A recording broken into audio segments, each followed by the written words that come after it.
Hey, good afternoon, guys. This is Victor.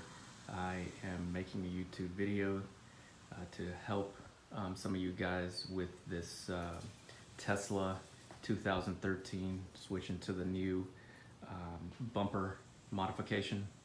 I have a P85 Tesla 2013 and I decided to switch to the new bumper. Some of the things that you're gonna need is maybe some marsh paint right there. This is the major thing that everybody has questions about, and they wonder, oh, how is it even done? I've posted on the Tesla Motor Club. You just put some gloves on, cut the ends. Put this down. Cut right here, this direction. Cut in the middle,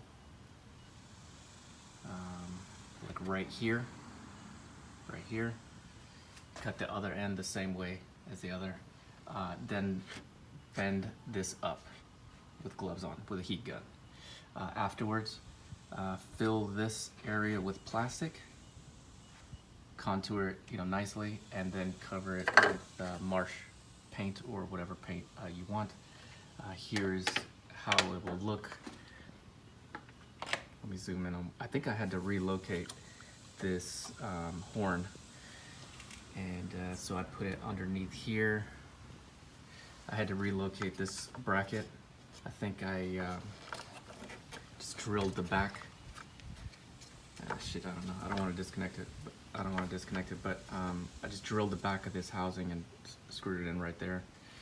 For this side, it's the same thing where this is the driver's side. I just screwed it in right there.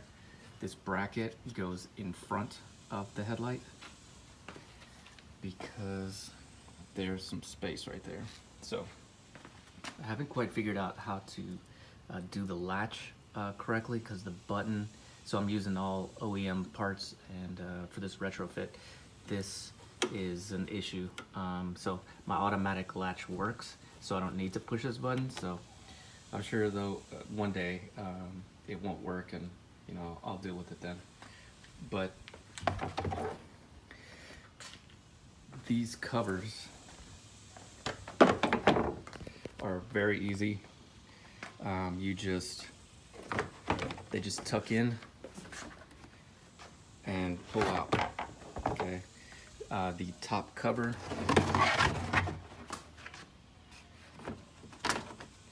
just has two little things, one right here and one right there. It's missing because I'm shooting this video here, but it just goes right on top and just pops right down. So anyways, let me show you the other modification. This is the back of the new 2016 Plus bumper. Okay, that's the old bumper, right, pre 2016.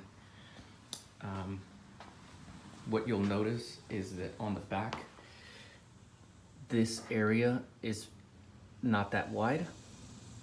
Okay, when you get your new bumper, you're gonna have to modify this area and cut a section off, okay, for this thing to fit. This is somehow the automatic louvers to some radiators. They're closed right now, but when the car turns on, they open up. Okay, so here I welded on this plastic bracket. I got it from the new bumper, but I just relocated it. Let me turn this.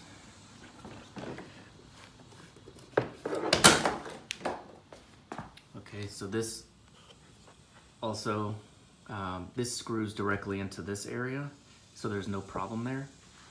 But this area, I had to plastic weld on a screw hole. So whatever. The other side is the same way. You just, it doesn't have to be pretty, it's all hidden. you know, I don't care for me anyways. Let me turn this back. Okay, so this just pops right in. Let me zoom in on this side. I would say to template it out, so this is the old bumper. I would put like a piece of paper that's pretty hard, tuck it right here, and as you're templating it, just follow this contour, follow this edge, and then transfer it on to the other bumper. So I would do the bottom, right, individually, cut it, come back, do the top, okay, and then do this cut. You'll see, it's three-dimensional. It's a little bit difficult, but you know, whatever. Let's see, what else? So this just plugs right in to here. You just snap it in place.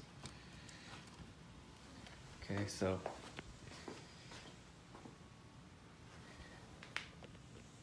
you can see that it's actually elongated upwards. For the Tesla symbol, I cut it exactly at the screw holes, so this Tesla symbol requires 3 screw holes, but since I cut through them, there's only 1 screw.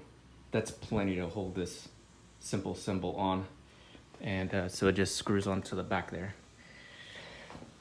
Let's see. When you're disassembling your car, you're gonna see this object here. I don't remember exactly how it goes, but you just need to unscrew it. There are some bolts there, and you just loosen it and then jiggle it out.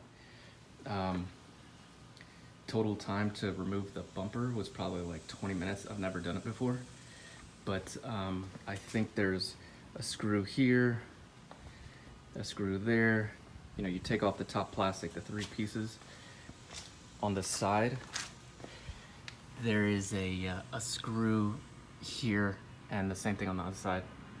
There may be under tray connected, so just pop those little plastic rivets out. But this is the main stuff that you need to know. Relocate the horn like that, put that thing there, put that horn over there, and there is no issue with collision of this thing here. You can see that just goes right there. So if somebody might say, oh, look at that, it's all effed up. Man, I don't care. Nobody can see that. It's all covered. This was due to the heat gun. This plastic is impregnated with some type of fibers, so as you heat up the plastic, the smoothness goes away and the fibers are exposed. Anyways, if you have any questions, I guess just shoot me a post or something. This is going to be on YouTube, and I'm going to link it to the TMC website. Alright guys, hope this helps. Bye.